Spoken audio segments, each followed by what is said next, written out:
Adrian Carton de Wiart. He gets born in 1880 to aristocracy in Belgium, and you'd think he's going to go through the typical aristocratic route. He goes to Balliol College in Oxford. His father wants him to go and study law.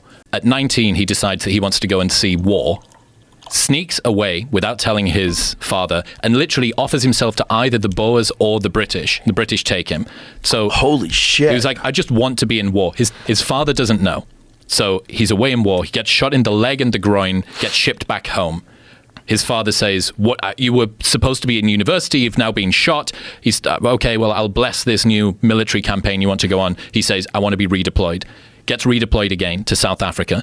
He was at the head of the Camel Corps, which was literally a group of people who rode into battle on camelback.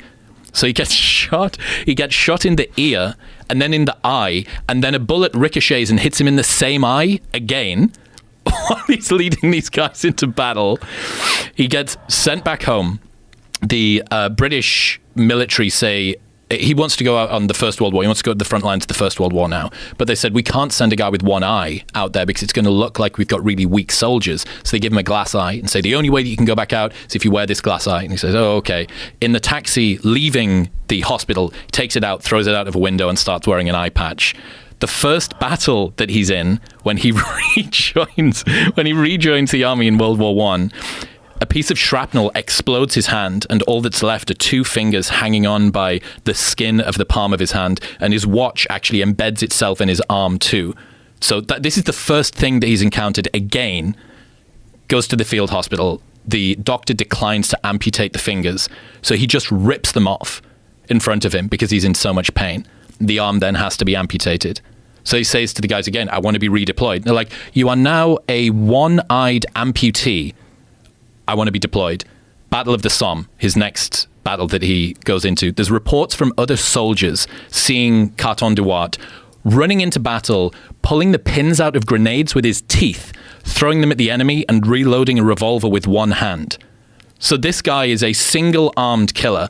During that, he gets shot through the back of the head. Through the head. Doesn't die. In subsequent battles, he got promoted for 24 hours before he threatened to punch his superior and then got demoted again. So he's just like this totally wild dude.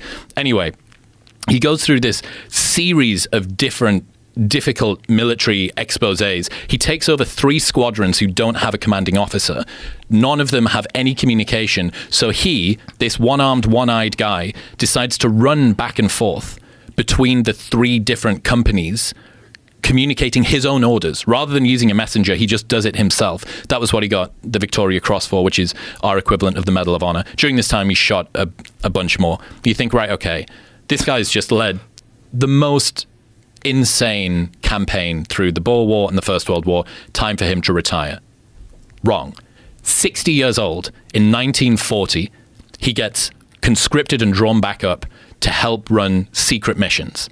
So one of his first missions, he gets shot down in a fjord going toward Romania. There's a German plane that shot his plane down, circling overhead. Rather than get into the dinghy, because it would be an easy target, this one-armed, one-eyed guy and all the rest of the crew just bob under the water until this German fighter plane runs out of ammunition. That goes away. He finally gets picked up. Second time he goes up in a plane, this plane crash lands and he swims to shore carrying a injured comrade who survives, one arm, but swims carrying this other dude, gets captured by the Italians. He's then part of 5 escape attempts and digs a 60-meter tunnel with one arm and a bunch of other dudes. Then he spends a full week hiding out in northern Italy, despite the fact that he's 62 years old, one-armed, one-eyed, can't speak Italian, and has covered in scars. Then he finally gets picked up and released. They said that the only thing that the Italians had left to do was to use him to enable an armistice. They wanted to no longer be a part of the war. They use Carton de Wiart to be an envoy between the two nations.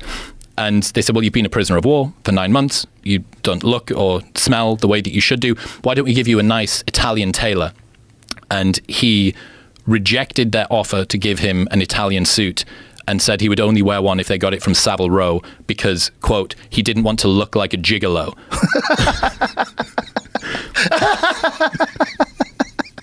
He's 31 medals, shot nearly as many times. There's photos of him stood behind Churchill, eye patch, just a fucking sleeve. Look at him. Look at him.